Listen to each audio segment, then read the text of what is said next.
Minsan, tao lang ako eh. Wait. Kasi nag-chat kami ni May Timang. Okay na daw ang tubig. Yes. May tubig na. May tubig na ako doon. Na-installa na ng tubig. Josephine P. Santos. Hi! Ma'am Josephine P. Santos.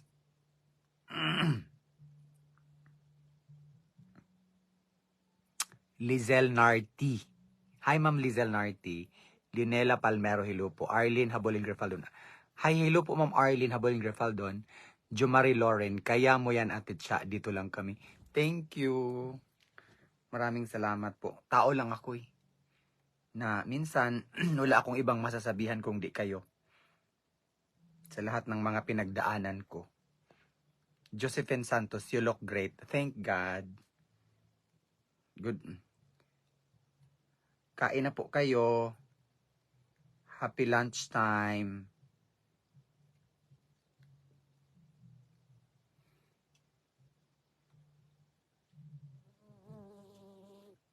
Wait. Nag-chat pa kami ni May Timang.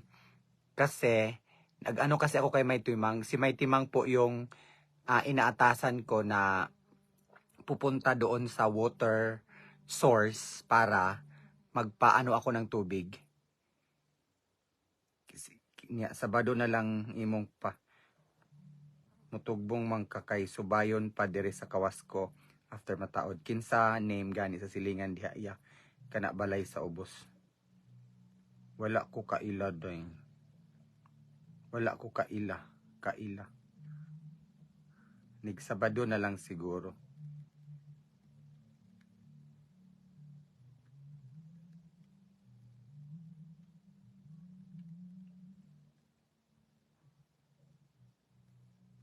Wait. Nag-chat kami ni May Timang. Kasi ang aking tubig day, okay na. Kay, kumusta ang Sikihor? Hala, Kay, maganda kaya dyan sa Sikihor. Ang daming falls dyan. Arevalo Frazi, Ellie Signar Batoy, na Miss Takacha. Hi, Ma'am Ellie Signar Batoy, thank you for messing me. Ako na lang gipatanaw sa picture pa dong sa kailang.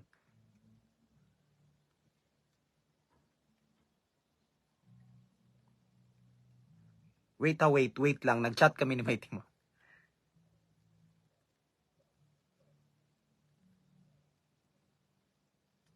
Kasi nga, kaninang umaga, pagdating dito ni Boss Stephen galing sa bayan, pinabalik ko si Boss Stephen para kasi nga meron siyang dinala na application paper para sa tubig.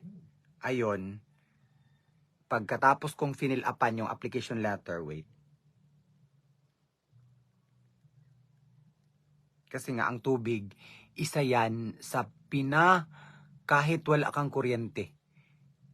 Basta may tubig ka. Mas importante ang tubig kaysa kuryente. Elsa Bartol, hello ate Cha, musta na? Hi Ma'am Elsa Bartol, matuloy ka Ma'am Elsa Bartol sa pagbili doon sa aking lupa na overlooking sa kabila. What do you think Ma'am Elsa Bartol? Feli Marie Cristal from Marikina. Love Rica, hi Love Rica. Juvie Medeno, hello po Ma'am Juvie Medeno of Leyte.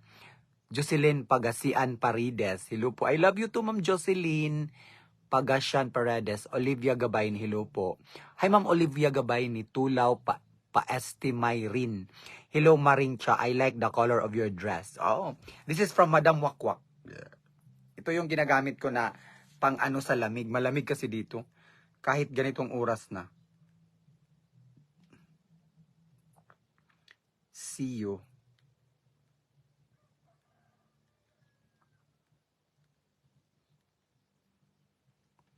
Cebu Flor. Hi Cebu Flor. Roses Camiguel. Macy. Hi Macy. Jocelyn Cruz. Ate Cha, maulan dito sa Tarlac. Alam, mag-ingat kayo dyan sa Tarlac, Ma'am Macy. Macy. Ma'am Jocelyn Cruz.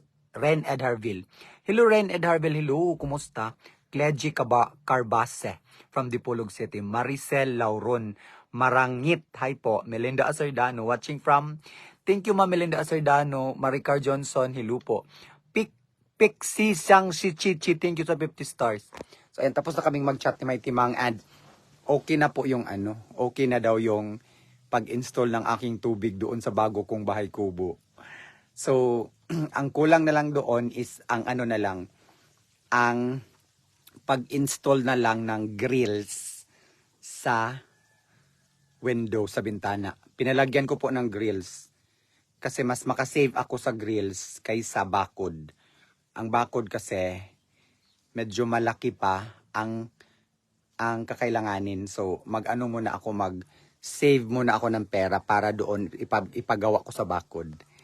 Kasi hindi na yon kasama sa yung bakod na yon, hindi na yon kasama sa budget na binigay po ni Ate Ems. So yung bakod na yon, ako na ang gagastos doon.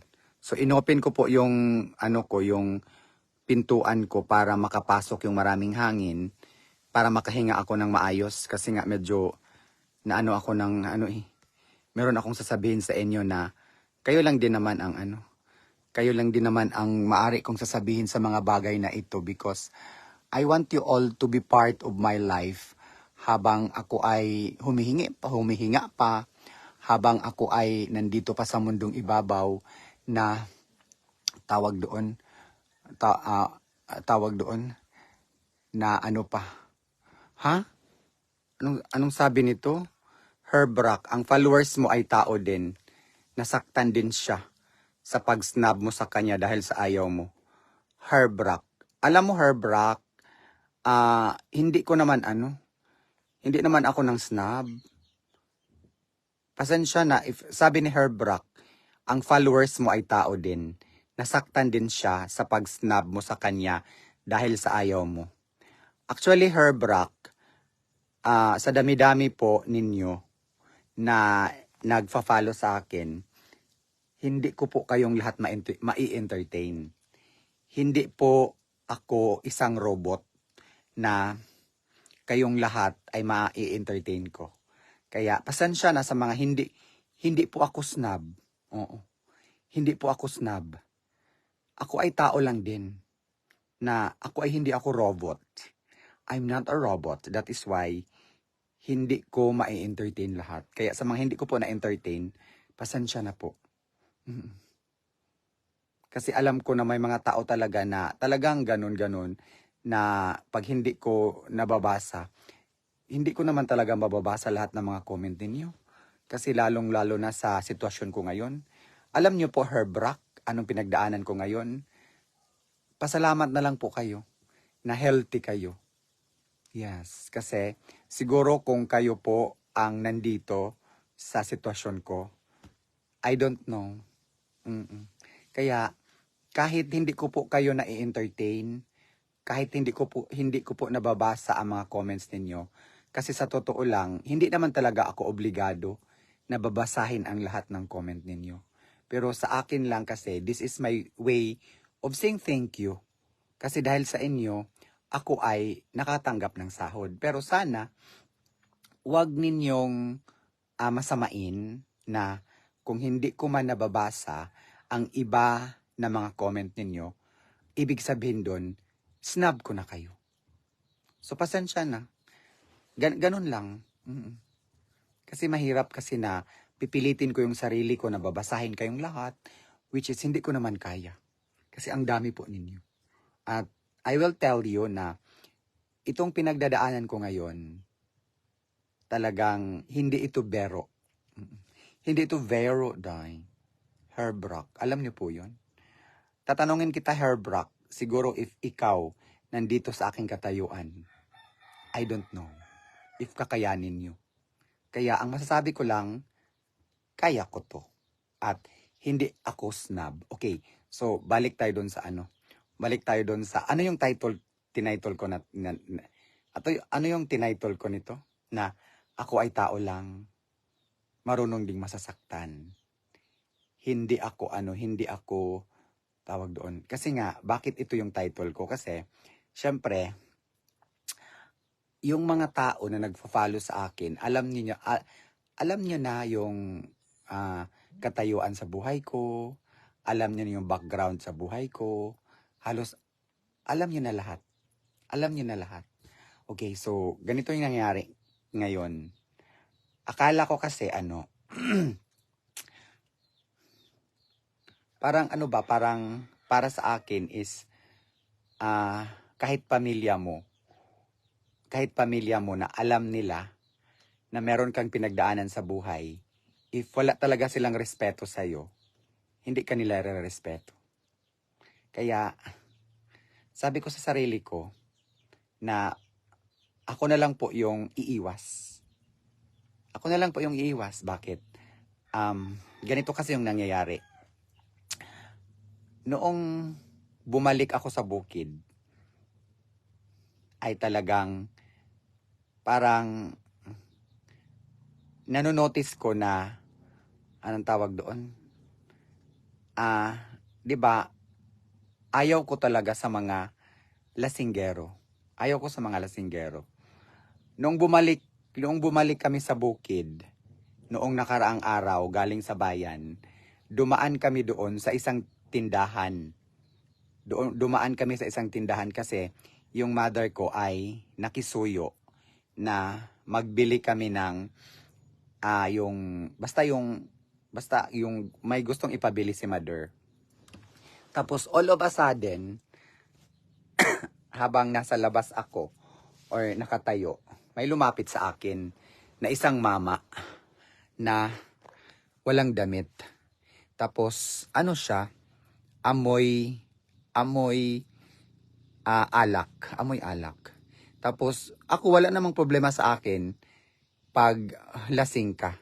Kasi alam naman talaga na pag lasing ka, hindi mo talaga makokontrol yung yung feelings mo. Kasi ang nagkokontrol doon sa feelings mo ay yung espiritu ng alak. So, yun nga, lumapit sa akin yung tao. Tapos, meron siyang sinasabi na gano'n, ganyan. Tapos, hindi ko nagugustuhan yung sinabi niya. Kasi alam ko na lasing siya. So, ang ginawa ko ay pumasok ulit ako sa sasakyan. Tapos, kinlose ko yung bintana sa sasakyan. Kasi talagang ayaw ko ng lasing. At alam niyo po yun na ayaw ko talaga ng lasing. Lasinggero. Kasi meron akong trauma sa lasinggero. At walang iba doon kundi yung itay ko. Yung mismong ama ko. So, but then again, i-ano na lang natin yun sa limot about my father kasi tanggap ko naman yung nangyayari sa father ko kasi kahit anong mangyayari, father ko yun. Do alam nyo po yun na talagang ever since dati, ayaw ko talaga sa father ko. Pero kahit sabihin ko na ayaw ko sa father ko, wala po akong magagawa. Kasi nga, father ko po yan. At ang ginawa ko ngayon para hindi po ako mahihirapan sa pagtanggap, ako na lang po yung nagpaubaya. Tinanggap ko kung ano yung ugali ng itay ko bilang isang lasinggero. Kasi pag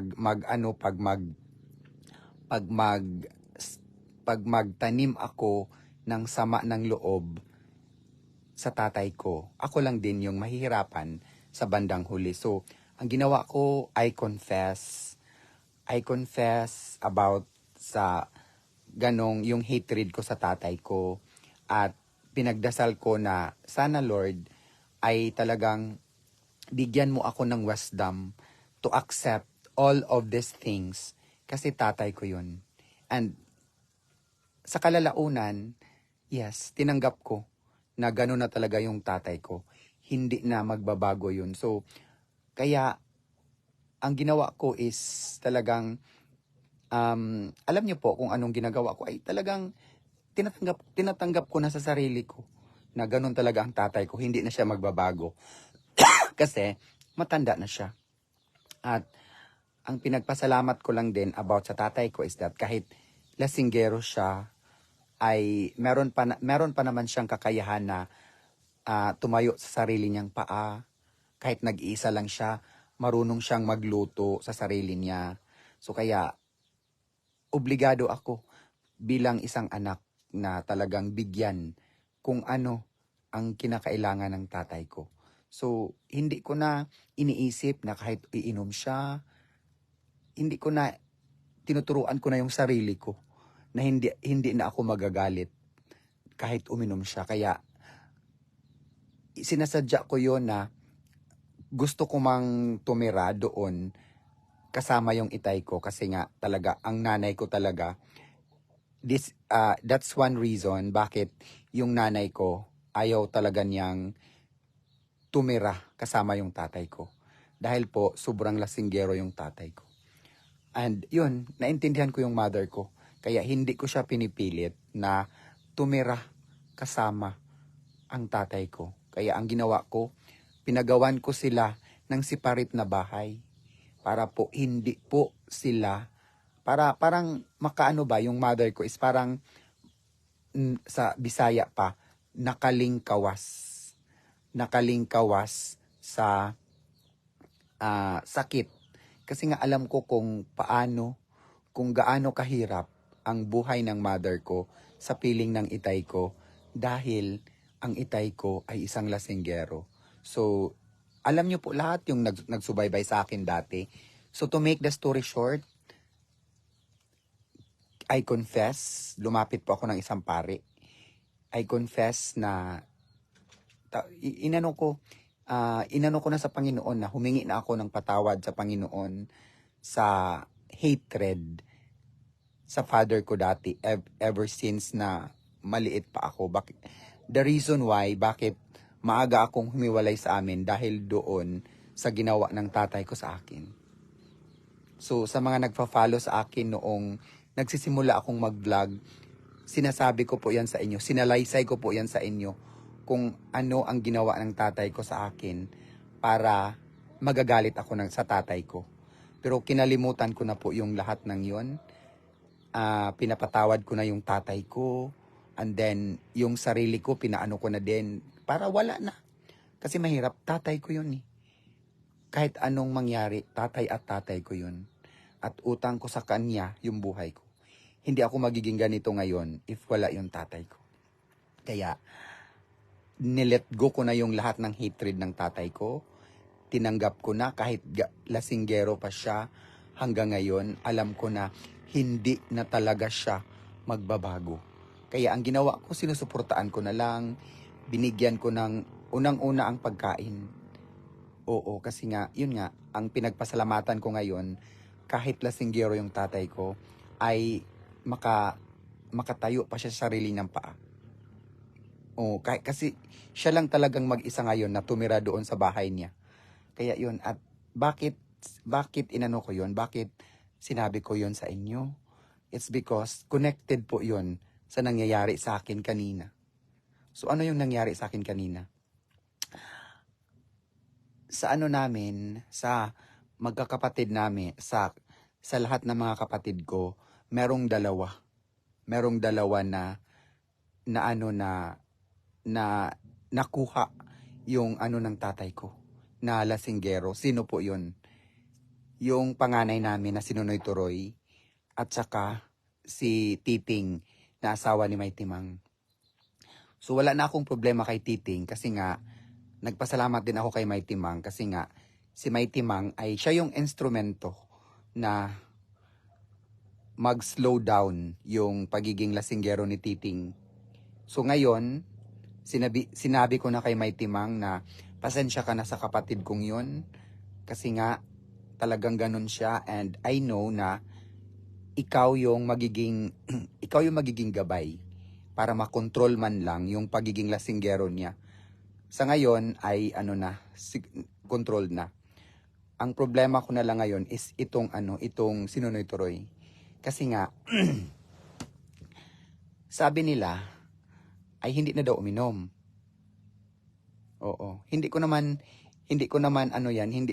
masasabi na hindi uminom kasi nga hindi naman ako palaging nandyan sa gilid niya. Kanina noong pumunta ako doon sa kabila dahil binigay ko kay Stephen yung form para sa tubig. Pumunta ako doon sa bahay, yung luma naming bahay. Kasi doon doon, yun yung bahay niya. Doon sila natulog. Tapos, yun nga, ang nadaptan ko doon ay lasing siya. At alam ko naman na yung bumalik kami galing sa bayan noong nakaraang araw, pagdating namin dyan sa may parking lot, sa may lumang bahay namin kung saan doon siya nakatira, alam ko na lasing yun. Tapos, yun nga, naisip ko kaagad na, bakit walang respect? Bakit may taong walang respeto? Na binigay mo na yung lahat, ganun. Tapos, at alam nila na may sakit ako, ganun. Bakit ganun? So, ngayon, isa yan sa mga iniisip ko ngayon na talagang, bakit may taong ganun? Bakit may taong ganun na walang respeto sa kapwa niya? Kaya, isa din yun sa rason na kailangan kong lumayo muna dito. Kasi nga alam ko na meron akong karamdaman, tapos sa totoo lang no, hindi ako tawag doon, parang meron na akong nandito nakaukit na ba sa aking puso na kahit hindi ko kaano-ano, kahit hindi ko kapamilya, kahit hindi ko kadugo, kung makikita akong lasing, talagang there is something sa aking puso na talagang nagagalit ako. Yes. Na hindi ko makontrol hindi ko makontrol yung sarili ko na basta't makakita ako ng isang taong lasing, magagalit ako. Kasi parang na-traumatize ako since bata pa ako dahil sa itay ko. Siguro isa yun. Kaya yun, kanina alam ko kung ano ang isang ugali sa lasing. Tapos, yun, sinabihan ko ang mother ko na, Ma, lasing na naman yung sinunoy turoy man. No? Tapos alam ko yung mother, yung ina ko, na hindi naman talaga, alam ko yung mother ko, kahit anong sabihin or anong tawag doon, kahit anong advice niya, kay Nonoy Turoy ng kapatid ko na yan na hindi maglalasing, hindi talaga makikinig yan sa mother ko. Kaya, yun nga, ang naisip kong gawin is, iiwas na lang ako. Lalayo ako dito sa bukid. Hindi na muna kami magstay dito. And syempre, dadalhin ko yung mother ko. Dadalhin ko talaga yung mother ko kasi pag hindi pwede na iiwanan ko yung mother ko. Kasi nga, pag iwanan ko yung mother ko dito, gawin lang din niyang katulong yun. Kasi ang mother ko hindi talaga makatiis yan. Hindi makatiis yan sa mga anak niya. Kaya, sabi ko, bakit sa totoo lang kahit may sakit ako, ginawa ko ang lahat para mag-ano sa kanila. Para intindihin sila, ganun. Pero, wala. Wala talaga. Kaya, para hindi ako ma-stress, talagang ayaw kong makita ang mga taong ganun. At syempre, ang dadalhin ko ang mother ko. Kasi ang mother ko ay talagang siya ang nagbibigay sa akin ng strength ngayon. Ang mother ko ay talagang, siguro kung wala yung mother ko, hindi ko alam. Hindi ko alam. Pero babalik pa naman ako dito. Tatanungin ko lang sila if lasing ba or hindi. Oo, kasi sa totoo lang, ayaw kong makita. Ayaw kong makakita ng isang tao. Uulitin ko, kahit kamag-anak pa yan, or hindi kamag-anak, or hindi kadugo. Ayaw ko talagang makakita ng lasing. So siguro babalik ako dito, pero tatanungin ko muna yung mga katiwala ko dito if may lasing ba dyan or wala. Para pupunta ako dyan. Or babalik ako dito magbakasyon sa bukid. So, as in, I don't know. Kaya buti na lang kayo, bakit sinasabi ko ito sa inyo? Kasi parte kayo ng buhay ko. Hindi, alam nyo po yun, na itong mga nakikita ninyong material na bagay ngayon na-acquire ko, itong mga material na bagay na alam ko naman talaga na hindi ko naman ito ninanais na magkaroon ako ng ganito. Sadyang dumating lang sa buhay ko dahil sa tulong ninyo. So itong mga material na bagay na naipundar ko ngayon ay talagang wala akong hindi ko ninanais ito. Ang ninanais ko lang noong nag-abroad ako papuntang South Korea, ang ninanais ko lang is magkaroon or mabigyan namin ng disenteng bahay ang inay at itay. So ayan, na ano ko yun na tawag doon, na nagawa namin yun sa tulong ng isang kapatid ko. So ayun, napatayuan namin ng disenteng bahay ang mga magulang ko. Pero ngayon talaga, yung namin, wala naman talaga akong problema. Alam nyo po, si Nunoy Turoy is talaga siya, mabait siya ganun. Kahit siya, kahit tawag doon, kahit lasinggero siya, mabait naman siya. Pero yun nga, ako naman yung ma-stress.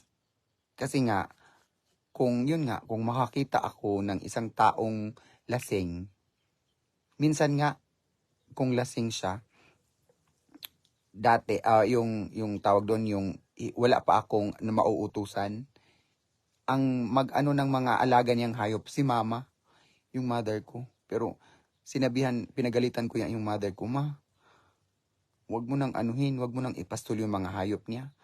Hayaan mo na yan, bahalag mga hikog ng mga hayop niya. Kasi nga alam niyo po, yung baka, napakalakas niyan.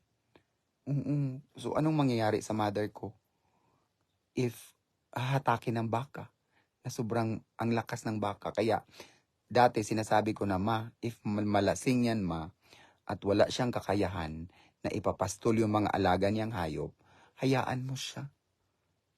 Huwag mong anuhin, huwag mong gagawin yung niya.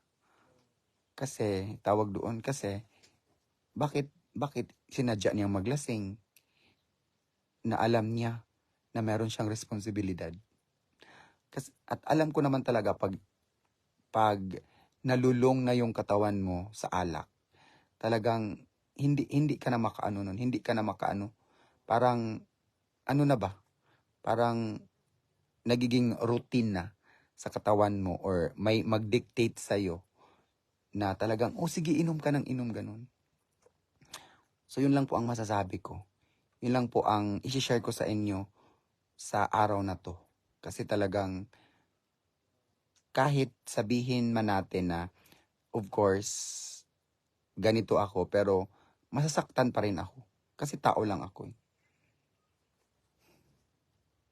Kaya, siguro nagkakataon na lang din na ngayon ay bumalik ulit siya sa inom. At thank God, malapit na ding matapos yung bahay na bigay sa akin ni Ate Ems. So ngayon ay, yehey! Makatransfer na kami ng nanay ko. At nang malayo, hindi ko na din makita yung mga tao na nagbibigay sa akin ng stress. Kasi sa totoo lang, hindi ko talaga maiiwasan, day, na pag nakakita ako ng taong ganun, ma-stress ako.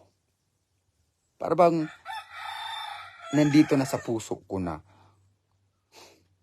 hindi ko ma-explain. Kaya sa mga ganyang mga bagay, ako na lang po yung iiwas.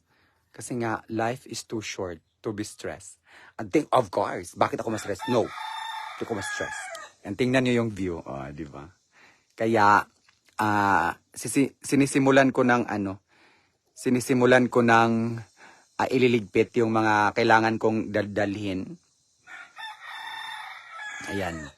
Nililigpit ko na yung mga kailangan kong dalhin doon. At saka syempre, hindi ibig sabihin no na aalis ako dito ay hindi ako babalik. Bakit hindi ako babalik dito? Sa akin to. Di, sa amin naman to. And then, syempre, ang aking bukatetse beleng-leng-leng, ang mga alaga kong aso. And, i-instruct ko na sa mga, kasi meron akong sinasahuran na mag-alaga ng ganun. Instruct ko sa kanila na yan yung gagawin ninyo. At saka yun. Ako na lang po yung iiwas. Ako na lang yung iiwas. Kasi pag hindi ako yung iwas, alam nyo po, sa totoo lang, ako yung tao na kung magsalita ako, hindi ko talaga mapipigilan yung bunganga ko. At makasalita talaga ako ng hindi maganda. Kaya, as much as possible, pag may mga bagay na ganyan, iniiwasan ko na hindi ako magsasalita para hindi po ako makakasakit ng damdamin. Ganun ako. So, tinuturuan ko na yung sarili ko kung paano umiwas sa mga taong ayaw ko. Kasi nga, if pa talagang kung makita ko yon, hindi ko maiiwasan na pagsalitaan sila ng hindi maganda. Kaya ako na lang po yung iiwas. Kaya kahit sasabihin ng iba na pangit yung ugali ko, walang problema sa akin.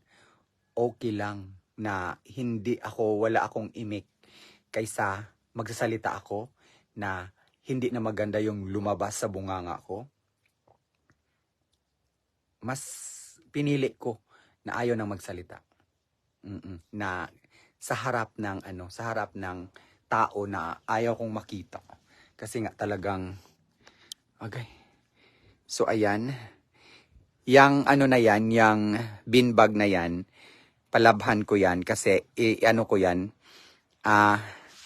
isi-save ko yan. Magpatahi ako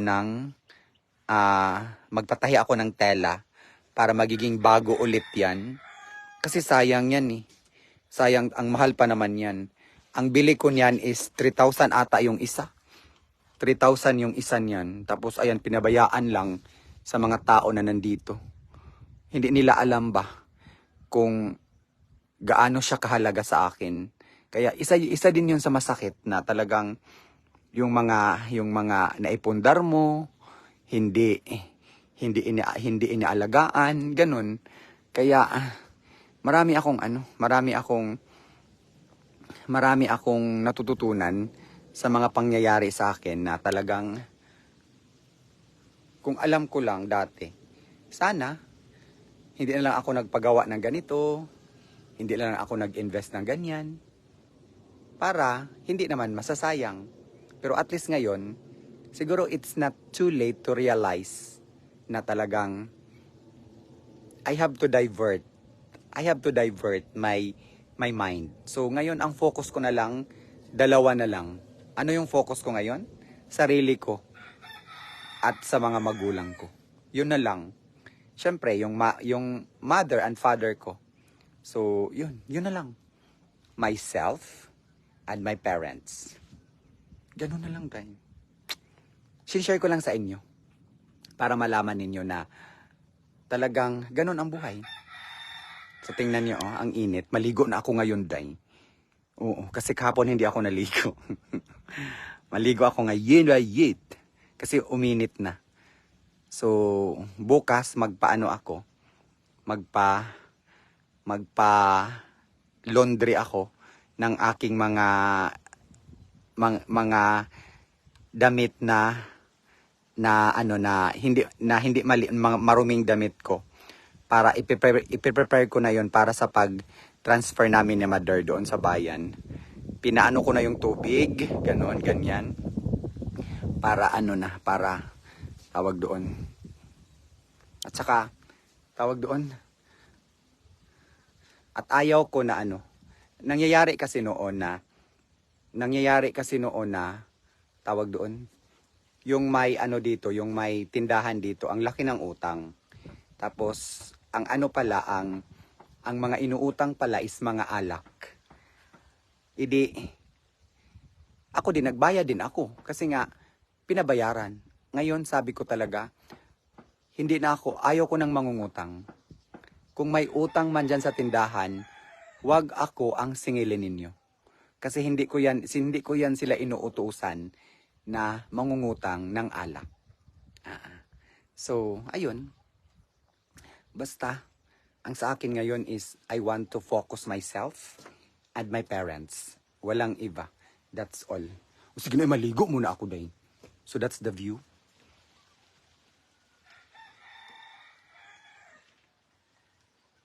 So, yun lang yung sinishare ko sa inyo. baka may makarelate dyan na same yung pinagdaanan sa akin. Ganun talaga ang buhay, day. Tayo na lang po yung iiwas. So, ako na lang talaga yung iiwas. At naisip ko din na mas maganda din doon sa bago kong bahay kubo kasi nga malayo sa kapitbahay. Ganun. Diba? Okay. So, thank you sa inyong lahat no sa pag-intindi. Thank you sa inyong lahat sa pakikinig sa aking kwento. And syempre, kailangan ko itong sabihin sa inyo kasi isa kayo sa parte ng buhay ko. Okay? So, sige na. I-ano ko lang yung sarili ko, i-set up ko lang yung sarili ko para ako ay maligo na. Kasi mainit na. Okay? Bye. Mag-lunch na kayo, ha? Lunch na kayo. So once again, maraming salamat sa inyong pakikinig sa aking kwento. Thank you. Bye.